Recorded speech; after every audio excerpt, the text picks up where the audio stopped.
This is Into the Story, the podcast where you learn English with true stories from all over the world. Stories that connect us and inspire you to get where you want to go. Hello there, my friends. It's your host, Bree, and I hope that you're having a fantastic day so far.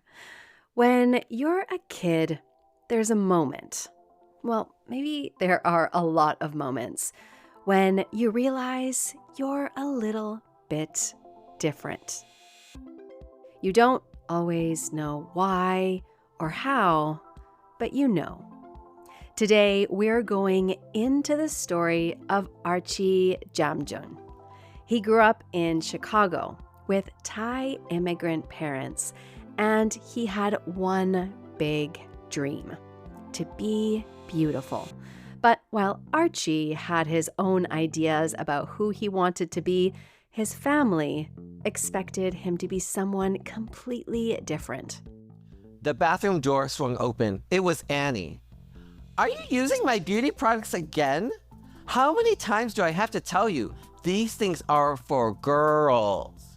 Why can't you just be like other little brothers? But when Archy's auntie comes to live with the family, everything starts to change.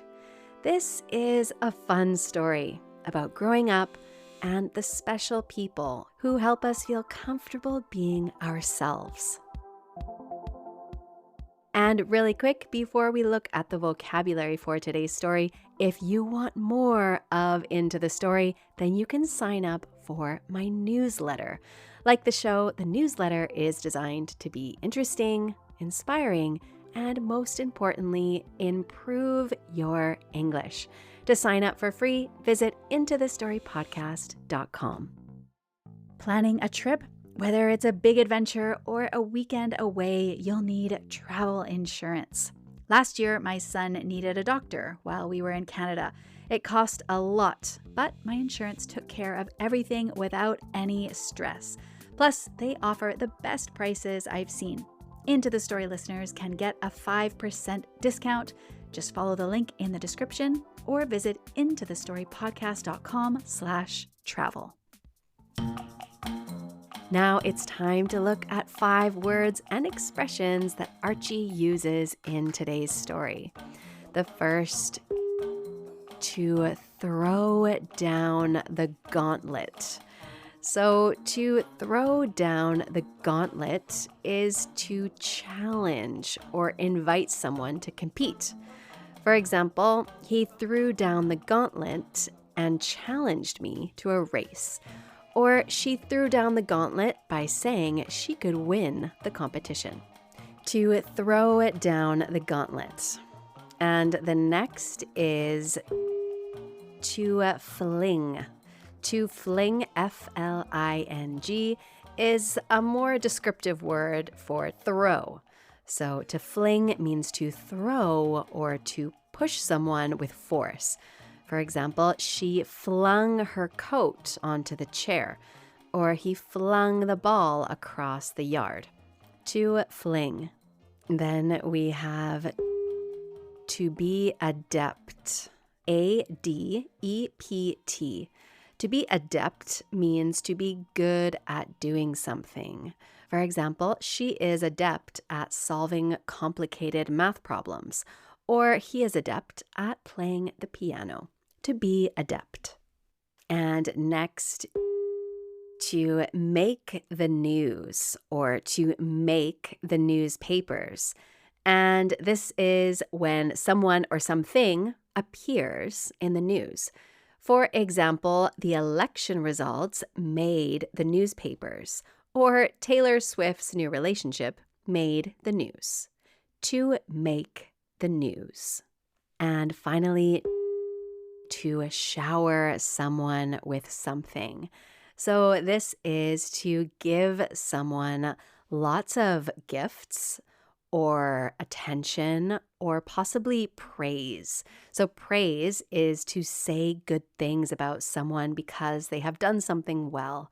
So let's look at some examples. On her birthday, she was showered with gifts by her friends, or the fans showered the singer with praise after the concert. To shower someone with something.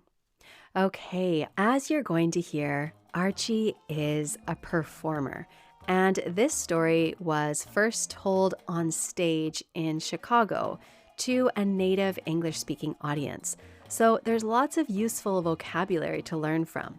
He also mentions some brand names that are really well known in the US, like Noxzema, St. Ives, and Walgreens. Just so you know, Noxzema and St. Ives are skincare products, and Walgreens is a popular pharmacy chain. So you can check out the extended vocabulary list and the listening comprehension quiz on our website, intothestorypodcast.com. Okay, now it's my favorite part. Let's get into the story.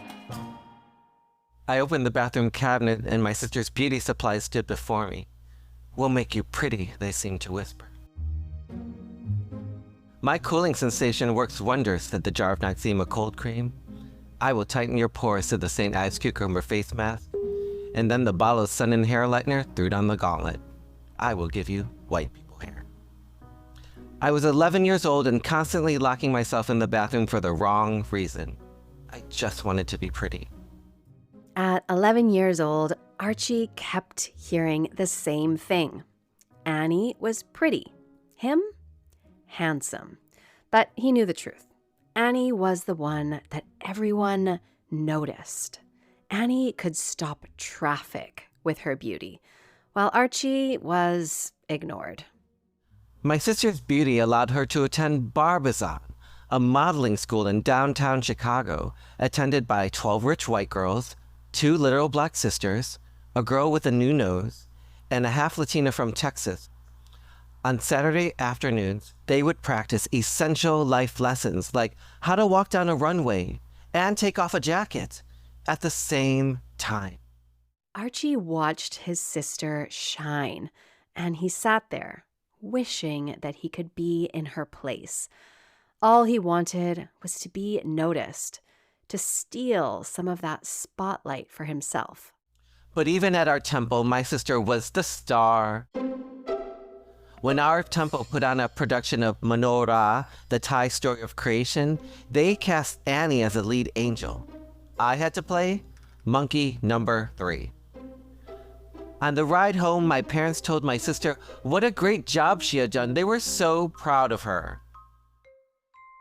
Archie sat quietly in the back seat of the car, feeling like no one saw him. My mom looked back at me and she said, "Archie, why do you look so sad?" "Oh, that's Archie," my dad started. "He see the moon and the star and he think about science, just like his dad." These people did not know me. These people just saw their young Asian son and figured I would be good at things like math and science, the academic roadmaps for nerds. I was not a nerd. I had Zach Morris Saved by the Bell hair. I would be pretty, a star like my sister, and I had a plan.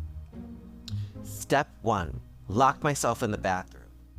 Next steps, Archie would use his sister's beauty products. He started using her Noxzema cream and her St. Ives face mask, and finally, hair lightener, a product that you spray on your hair and then the sun bleaches it and makes it lighter. Because in the 90s, nothing made an Asian person look cooler than orange hair. Step 5, think about Keanu Reeves.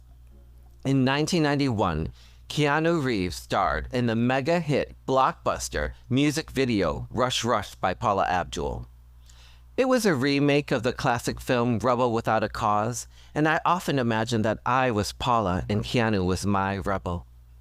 But one day, as I sat in the bathroom counter engaged in my beauty routine, a more specific vision came to mind. Keanu would pull up to the front of my parents' house with the screech of 2 wheels because that rebel had found his cause, me, Archy Jamjun. As I ran out to meet him, my parents would beg me to stay. "Oh, Archie, we were so wrong. You are so much more beautiful and talented than your sister. Please stay." But it was too late. I would hop into the sidecar attached to Keanu's motorcycle. The bathroom door swung open. It was Annie. "Are you using my beauty products again? How many times do I have to tell you? These things are for girls." I grabbed the jar of Noxzema. "It does not say for girls anywhere on here." "It doesn't have to. What is wrong with you? Why can't you just be like other little brothers?" "Annie, this is my bathroom too, and I will use whatever I want." And then I pushed past her. In those days, however, my sister was so much stronger. She grabbed me by my t-shirt and flung me into the wall. She drew back her hand and clawed 3 marks onto the side of my face. Not only would these marks forestall my plans for beauty, I would have to explain them to the kids at school, where rumor had it, I might be gay. And that's when I decided I'd had enough. Now, I didn't usually engage in boy activities, but I had been playing a certain video game, Street Fighter 2. And I had become very adept at a certain character, the mistress of the tornado kicks, Mother Tucking Chun-Li. With the video game as inspiration, I rose to my feet and I imagined my sister and I in that alley from the video game. To her utter confusement, I started bouncing around on my 2 feet, and then I pulled back my leg and kicked her in the stomach with a loud "Yah!" She ran to the toilet and threw up. I had won! But Archie's win didn't last long. Annie came back, even more furious. Archie quickly realized that this was a battle he wasn't going to win. His sister came running at him and jumped on top of him. And then, just as she was about to claw 3 marks onto the other side of my face, my mother intervened and saved me. And the next day she took me to Walgreens, where she bought me my own Noxzema, my own face mask, and my own bottle of sudden hair lightener. Why? Because my mother was not ready for that conversation, and sometimes it's just easier to go to Walgreens. There was someone, however, in our house who was ready for that conversation, and that was my Aunt Nathu. Now, my aunt had moved in with us about a year before this, and when she arrived, she had this big curly highlighted hair. She had beautiful hoop earrings. She had peacock 80s makeup. She reminded me of I Want to Dance with Somebody, Whitney Houston, and I fell in gay boy love with her. A couple days after that fight with my sister, my aunt took me into her bathroom. His auntie shared all of her beauty secrets with Archie. She taught him how to use toner with a cotton pad to balance his skin, and then she revealed the secret to life: moisturization. After mastering his routine with his cheap Walgreens products, his aunt upgraded him to Shiseido, a super fancy brand from Japan. Now, when you're growing up gay, there's a part of you that you're always trying to hide and you're so ashamed of, and to be honest, you're not even quite sure what it is or why. But when someone you love sees that and even nurtures it, well, it isn't too much to say that it changes who you think you can be in this world. Now today, my sister is a Northwestern graduate and academic head of her department. What a frickin' nerd. And I have an MFA in creative writing, which means my career is on a journey. I'm very happy about where it's been, but I'm not quite sure where it's going. But today, I walk with my head up high and the same swish in my hips that my aunt had. Because I just don't think I'm pretty. I think I'm beautiful. Now in 2019, I was rehearsing for my first solo show, A Boy and a Diva, for the storytelling festival called Filet of Solo in Chicago. Archie was performing regularly as a storyteller and comedian. While practicing for one of his shows, Archie looks down at his phone and sees that he has a text from his dad. His auntie has had a heart attack and died. And I don't know about you, but in moments like that, I almost feel like I dissociate. Like I feel like I'm watching myself from above, or like I'm just not like in my body. And I didn't know what to do, and I didn't know what to think. Should I cancel the show? And then I thought about it, and I realized I had to do this show. I had to do this show because without my aunt, I would never be a storyteller or a performer. She was the first person to let me be who I felt I was. And that included being a little clown who did a little song and dance numbers for her all the time. So we went on with the show, and at the end of each show, I dedicated it to my aunt. And there was something about saying my aunt's name, Nirmal Yatmung, to a stage in front of an audience that just felt right. Or at least it helped me process my grief. Now, after my aunt passed away, I learned a lot about my aunt. Archie had always thought that his aunt came to America to live the American dream, like so many others. But actually, my aunt had been caught in a love affair with a government official, and it had made the newspapers, and it had embarrassed my grandma so much that she banished my aunt to America. And when she got here, my mom tried to make her pursue the American dream of getting a job, getting a husband, having a couple kids, and my aunt just did not want that life, and she was like, I'm going back to Thailand. And when she got back to Thailand, my parents helped her open a beauty salon in the small town that my mom was from.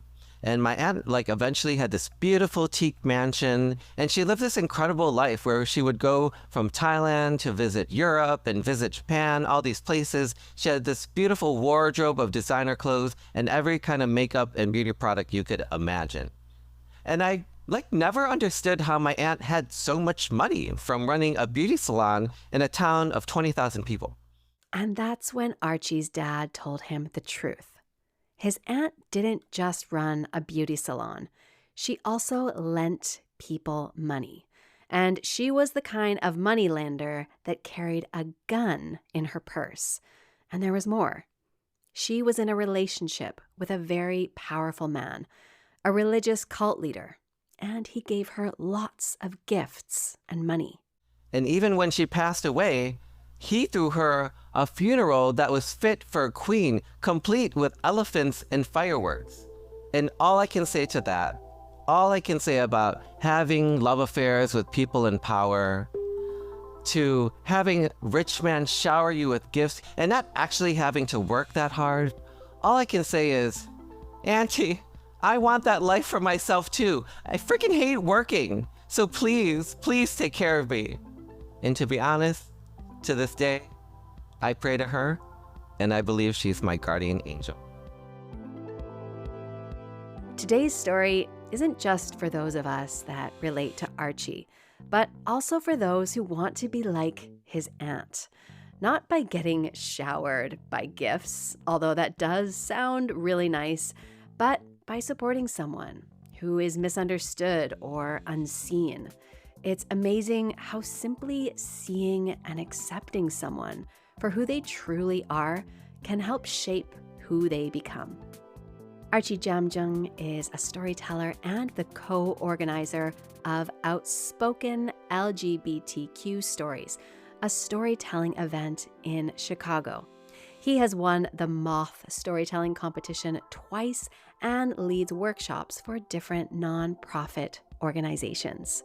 You can follow him on Instagram at Archy Jam.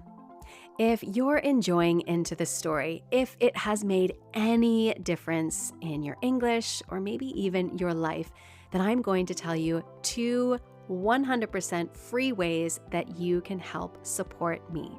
First, please take a moment to follow the show so that you never miss a new episode, and also to help others find us.